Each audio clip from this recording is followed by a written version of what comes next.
नमस्कार। गुरु नानक जयंती, जिसे गुरु पर्व और प्रकाश पर्व के नाम से भी जाना जाता है, यह दिन पूरे विश्व के सिख समुदाय और उनके अनुयायियों के लिए बहुत पवित्र होता है। यह पर्व कार्तिक मास के पूर्णिमा को मनाया जाता है, जो आमतौर पर अक्टूबर और नवंबर के बीच में आता है। इस वर्ष गुरु नानक देव जी की 555वीं जयंती मनाई जा रही है। आज के इस विशेष कार्यक्रम में हम आपको गुरु नानक देव जी के जीवन, उनके विचार एवं शिक्षा से रूबरू कराएंगे। गुरु नानक देव जी का नाम भारतीय इतिहास में बहुत ही महत्वपूर्ण संत के रूप में लिया जाता है। गुरु नानक देव जी का जीवन बहुत ही सादगी और सेवा से परिपूर्ण था। उन्होंने सिख धर्म की स्थापना की और उसके पहले गुरु हुए। उन्हीं के जन्म दिवस को हर वर्ष गुरु पर्व के तौर पर मनाया जाता है। गुरु नानक देव जी का जन्म 15 अप्रैल 1469 ईस्वी को तालवंडी में हुआ था, जो अब पाकिस्तान के ननकाना साहिब में स्थित है। उनके पिता का नाम कालू मेहता और माता का नाम तृप्ता था। बचपन से ही गुरु नानक देव जी का झुकाव आध्यात्मिकता की ओर था। उनके जीवन का मुख्य उद्देश्य समाज को अज्ञान, अंधविश्वास और कट्टरता से मुक्त करना था। इसलिए उन्होंने समाज में फैली कुरीतियों, बुराइयों, अंधविश्वास, पाखंड, धार्मिक कट्टरता और धार्मिक असमानता के विरुद्ध भरपूर आवाज उठाई थी। उन्होंने जाति, धर्म, रंग भेद और अन्य सभी प्रकार के भेदभाव का भी विरोध किया था। गुरु नानक देव जी का जीवन और शिक्षाएं संपूर्ण मानवता के लिए एक मार्गदर्शक की तरह हैं। उनका संदेश एकता, प्रेम और भक्ति से परिपूर्ण था। वे मानते थे कि ईश्वर एक है और हम सभी उनकी संतान हैं। गुरु नानक देव का जो जन्म था 1469 ईस्वी में हुआ था, जिसके संदर्भ इसको आज के जो 15 इसके अनुसार इन्होंने मेन उपदेश था, उन्होंने गरीबों की सेवा करना। जो उन्होंने घर में उन्होंने 20 रुपया मिला था, उसमें की सेवा की, उसमें सच्चा सौदा से सेवा किया। उस सेवा में उन्होंने जो लंगर की प्रथा चालू की, जो 20 रुपये की प्रथा को चालू करते जो आज लंगर की सेवा देख रहे हैं, उसमें मेन उद्देश्य उनका था सेवा करना, नाम जपना और कीर्त करना, बांट के खाना। तो उसको हमारा उद्देश्य, उनका 3 मूल उद्देश्य था। तो उस उद्देश्य को हम उसे पालन कर रहे हैं और पूरा जगत आज जो सेवा भावना आप देखते हैं विश्व स्तर में कहीं भी जो सेवा होती है, सबसे पहले सर्वप्रथम सिख समाज वहाँ पहुंचकर सेवा निभाता है। गुरु नानक देव जी का जो आगमन हुआ था ना, उसमें एक शब्द आता है, सतगुरु नानक प्रगट्या मिट्टी धुंध जग चानन हुआ। धुंध ऐसी चीज़ है जो सूरज की रोशनी से ही खत्म होती है, प्रकाश। तो गुरु नानक देव जी का प्रकाश ऐसा माना जाता है कि जो उस समय जो कुरीतियाँ चल रही थी, जात पात की कुरीतियाँ, बड़े छोटे की कुरीतियाँ, हर तरह की कुरीतियों को दूर करने के लिए गुरु नानक साहब जी ने कई तरह के खंडन किए। गुरु नानक देव जी ने अपने जीवन काल में 4 लंबी यात्राएं की थी, जिनमें उन्होंने पूरे दुनिया को प्रेम, भक्ति, एकता और भाईचारे की सीख दी थी। इन यात्राओं के दौरान उन्होंने लोगों को सिख धर्म और उनके सिद्धांतों के बारे में बतलाया था। गुरु नानक जी ने अपने जीवन काल में 4 लंबी यात्राएं की थी, जिन्हें उदासियां कहा जाता है। इन यात्राओं के दौरान उन्होंने भारत के विभिन्न हिस्सों के साथ अरब, तिब्बत, श्रीलंका जैसे देशों का भी दौरा किया। इन यात्राओं का उद्देश्य समाज में जागरूकता लाना और लोगों को धर्म की वास्तविकता से अवगत करवाना था। उन्होंने अपनी यात्राओं के दौरान विभिन्न धर्मों और संस्कृतियों के लोगों से मुलाकात की और उन्हें अपने उपदेशों के माध्यम से प्रेम, एकता और ईश्वर की भक्ति का संदेश दिया था। उनकी यात्राएं यह दर्शाती हैं कि उनकी शिक्षा केवल एक धर्म या क्षेत्र तक सीमित नहीं थी, बल्कि पूरी मानवता के लिए थी। इन यात्राओं के माध्यम से उन्होंने विश्व बंधुत्व का संदेश भी दिया था। उन्होंने सभी मनुष्यों को एक समान माना और सभी धर्मों के सम्मान पर जोर दिया। इसके अलावा उन्होंने जातिवाद, छुआछूत और अंधविश्वास जैसी सामाजिक बुराइयों के खिलाफ भी आवाज उठाई। साथ ही अपने उपदेशों के माध्यम से सिख धर्म का प्रचार किया और लोगों को सिख धर्म की ओर आकर्षित किया। उन्होंने समाज में व्याप्त कुरीतियों को दूर करने का भी प्रयास किया और लोगों को सही मार्ग पर चलकर एक बेहतरीन जीवन जीने के लिए प्रेरित किया। गुरु नानक देव जी की उदासियों का प्रभाव देश और दुनिया पर इतना गहरा हुआ कि आज भी सिख धर्म के अनुयायी इन यात्राओं को याद करके इससे प्रेरणा लेते हैं। जीवन काल में 4 उदासियां भी की, जिसमें 18 साल, 13 साल, 7 साल और 6 महीने की एक उदासी कही जाती है। और लगभग इसमें उन्होंने पूरा हिंदुस्तान को उन्होंने कवर किया, जिसमें पाकिस्तान और अफगानिस्तान एक ऐसी जगह है जो बर्फीली रास्ते से होते हुए जाती है, जहां पर आज फौज भी पार नहीं हो सकती। और वहां से गुरु नानक साहब जी अपना पार करके चाइना बॉर्डर पार करते हुए उन्होंने अपना गुरु नानक नाम लेवा एक परमात्मा का उपदेश उन्होंने दिया। उनका सबसे मुख्य उद्देश्य था नाम जपना, वर्ण छकना, कीर्त करना। एक इंसान को सबसे पहले उन्होंने कीर्त करके अपने कर्म करो, जीवन में अपने कर्म करो, अपने 10-9 यानी कि अपने हाथ से कमाई हुई कमाई को खाओ, हराम नहीं खाना। जब उनसे कुछ पूछा गया कि हक क्या है, हराम क्या, तो गुरु नानक देव जी ने कहा, हक पराया नानका, उस सुअर उस गाय। मतलब अगर कोई इंसान अपने हक की कमाई नहीं खाता है, हराम की खाता है, तो एक मुसलमान के लिए वो सुअर खाने के बराबर है और एक हिंदू के लिए वो गाय खाने के बराबर है। हक पराया नानका, उस सुअर उस गाय। इसी तरह मानस की जात एक पहचान वो। उन्होंने कहा कोई भी ये हिंदू मुस्लिम, एक हम इंसानी तौर पे एक इंसान है जिनका एक परमात्मा, एक ओंकार से लेकर मूल मंत्र उन्होंने जो किया, एक ओंकार सतनाम करता पूर्वक उन्होंने मूल मंत्र जो परमात्मा की डेफिनेशन दी पूरी उन्होंने, और सारे जगत में एक वाहिगुरु का प्रचार किया। गुरु नानक देव जी ने सिख समुदाय के साथ साथ पूरे दुनिया को अनेक शिक्षा और उपदेश दिए थे, जो कि आज भी उतने ही प्रासंगिक है जितने उस वक्त थे। उनकी शिक्षा और उपदेश लोगों के बीच धार्मिक और जातिगत असहिष्णुता को खत्म करते हुए प्रेम और भाईचारे की भावना को प्रसारित करती है। गुरु नानक देव जी ने पूरे सिख समुदाय को अनेकों उपदेश और शिक्षाएं दी हैं, जो बहुत ही सरल, सीधे और समझने में आसान हैं। उन्होंने लोगों से कहा कि ईश्वर एक है और वह निराकार है, वह सर्वव्यापी है और उसे किसी एक विशेष रूप में नहीं बांधा जा सकता है। उन्होंने एक ओंकार का प्रचार किया, जिसका अर्थ है ईश्वर केवल एक ही है। गुरु नानक जी जाति, धर्म और लिंग के आधार पर किसी प्रकार के भेदभाव को नहीं मानते थे। उन्होंने समाज में फैली जातिगत असमानता और ऊंच नीच की प्रथा का विरोध किया था। उनका मानना था कि सभी मनुष्य एक समान हैं और उन्हें एक दूसरे के प्रति प्रेम और भाईचारे का भाव रखना चाहिए। गुरु नानक जी ने भक्ति को भी बहुत महत्वपूर्ण बताया था। उन्होंने कहा था कि सच्चे अर्थों में ईश्वर को पाने के लिए सुमिरन करना आवश्यक है। उनके अनुसार सुमिरन के माध्यम से ही आत्मा को शुद्ध किया जा सकता है और जीवन के उद्देश्य को पाया जा सकता है। उनका मानना था कि सच्चे भक्त को हमेशा सेवा और दूसरों की भलाई में लीन रहना चाहिए। उन्होंने नाम जपो, कीरत करो और वंड छको का संदेश भी दिया था, जिसका अर्थ है ईश्वर का स्मरण करो, ईमानदारी से मेहनत करो और अपनी कमाई में से जरूरतमंदों की सहायता करो। उनका प्रचार करने का तरीका बिल्कुल ऐसा था कि वो अपने तरफ अट्रैक्ट करते और अपने तरफ अट्रैक्ट करके अपनी बात को रखते, बहुत ही सरल तरीके से अपने सिक्खी सिद्धांतों को उनके सामने रख के एक सरल जीवन, जो एक उस समय का कठिन जीवन चल रहा था, ऊंच नीच, जात पात और कई तरह के जो प्रॉब्लम चल रहे थे, उनको दूर करके एक सिंपल जीवन जीने की शैली बताई, जो आज हम कोशिश कर रहे हैं उनके बताए हुए मार्ग पे हम चले, उनके सिद्धांतों पे चले। वाहिगुरु जी का खालसा, वाहिगुरु। गुरु नानक जयंती पर विश्व के सभी गुरुद्वारों में लंगर का आयोजन होता है। इन लंगरों में सभी जाति और धर्म के लोगों को बिना किसी भेदभाव के निःशुल्क भोजन करवाया जाता है। लंगर की शुरुआत भी गुरु नानक देव जी द्वारा की गई थी।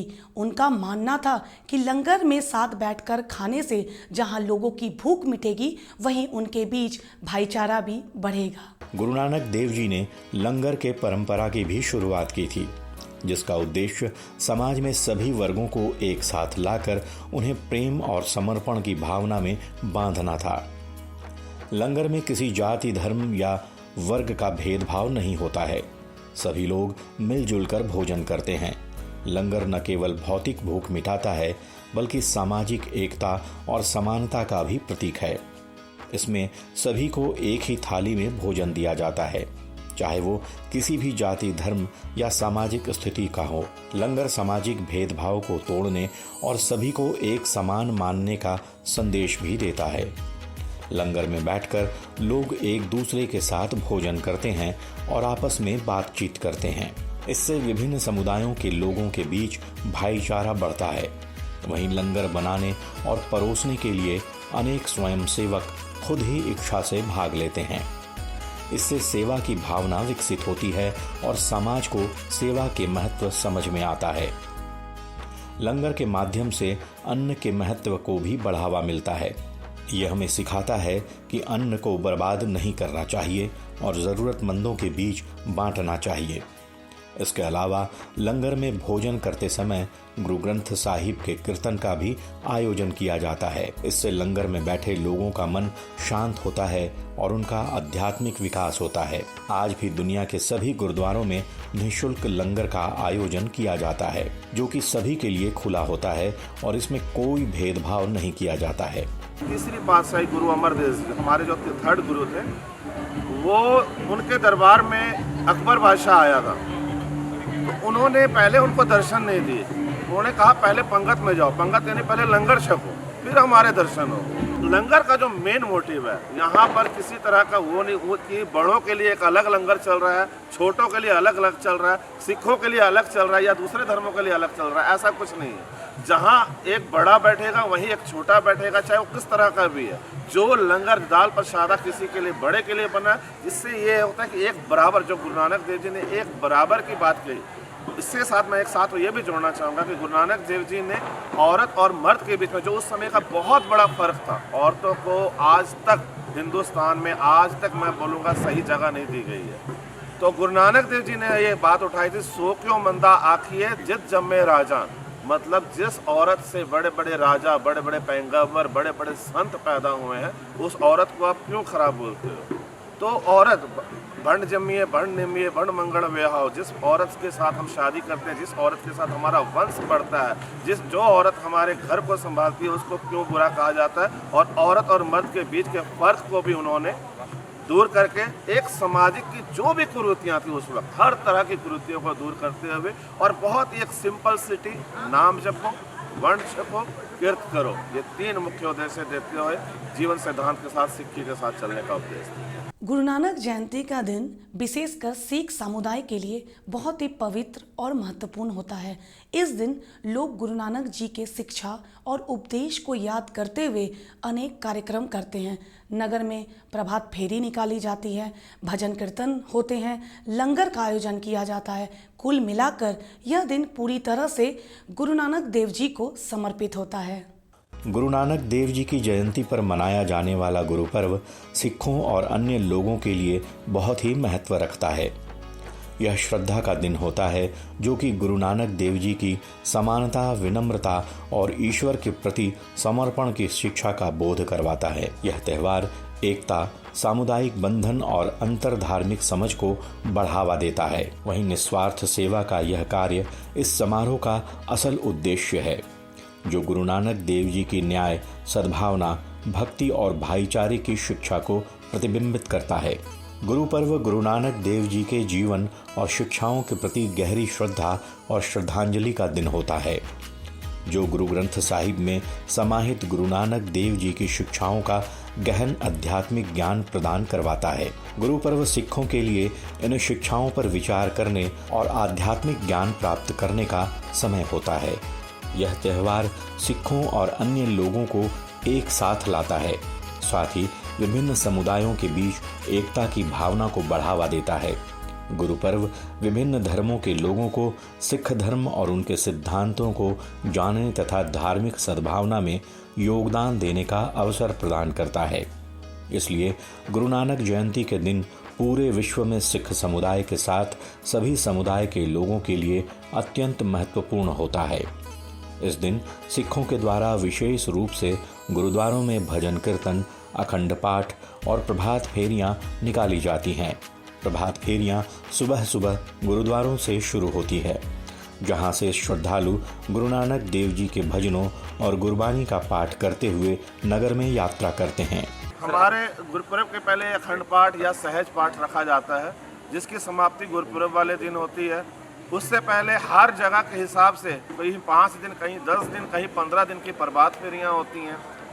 गुरुपुरब से 1 या 2 दिन पहले एक नगर कीर्तन निकलता है जो पांच प्यारे की अगुवाई गुरु ग्रंथ साहिब की छत्र छाया में निकलता है, और उसमें सारी ही संगत, सारे ही समुदाय और भी लोग मिल के हम कीर्तन करते हुए जो भी डेस्टिनेशन हमारा सेट होता है वहाँ तक हम गुरु उपमा करते हुए वहाँ जाते हैं। गुरु ग्रंथ साहिब की अगुवाई में पंच प्यारों के साथ हम ये निकलते हैं, और गुरुपुरब वाले दिन गुरबाणी, कीर्तन, लंगर, इसके अलावा गतका और भी बहुत सारी चीज़ें जो हमारे सिक्खी रिलेटेड होती हैं। कहीं बुक स्टॉल लगते हैं, किसी को खुशी होती है वो आतिशबाजियाँ भी करते हैं, कई तरह के लोग लंगर लगाते हैं, कोई अपने तरफ से भी लगाते हैं। जिस तरह से भी खुशियाँ वो बांट सकते हैं, गुरु नानक देव जी की खुशियाँ लंगर की तरह वो बांटते हैं, और अपने भी खुश होते हैं, लोगों को भी खुशियाँ बांटते हैं। गुरु नानक देव जी का जीवन और उनकी शिक्षाएं समाज के हर क्षेत्र में प्रेरणादायक हैं। उन्होंने लोगों को अहंकार, लोभ, क्रोध, मोह और ईर्ष्या जैसी बुराइयों से दूर रहने की शिक्षा दी है। उनके संदेश आज भी प्रासंगिक हैं, जो समाज को एकता, प्रेम और शांति की दिशा में बढ़ने के लिए प्रेरित करता है। इसके साथ ही गुरु नानक देव जी ने यह भी सिद्ध किया है कि धर्म का उद्देश्य मानवता की सेवा और समाज में सद्भाव बनाए रखना है, न कि किसी प्रकार के भेदभाव या हिंसा को बढ़ावा देना है। हर व्यक्ति ईश्वर का अंश है और इसलिए हमें सभी से प्रेम और समानता के साथ व्यवहार करना चाहिए। गुरु नानक जयंती का ये पर्व समाज में प्रेम, शांति और एकता की भावना को संचारित करता है और हमें उनके द्वारा दिखाए गए मार्ग पर चलने के लिए प्रोत्साहित करता है। गुरु नानक देव जी के विचार और शिक्षाएं न केवल सिख धर्म के अनुयायियों के लिए बल्कि सभी धर्मों के लोगों के लिए प्रेरणादायक है। उन्होंने सिख धर्म का आधार रखते हुए एक ऐसे समाज की कल्पना की थी जिनमें किसी भी प्रकार का भेदभाव ना हो। उनकी जयंती मनाना केवल उनका जन्मदिन मनाना नहीं है, बल्कि उनकी शिक्षाओं को अपने जीवन में उतारने का एक अवसर है। गुरु नानक जयंती पर बना हमारा यह अंक आपको बेहद पसंद आया होगा। इसी आशा के साथ हमें दीजिए इजाजत। नमस्कार।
बोले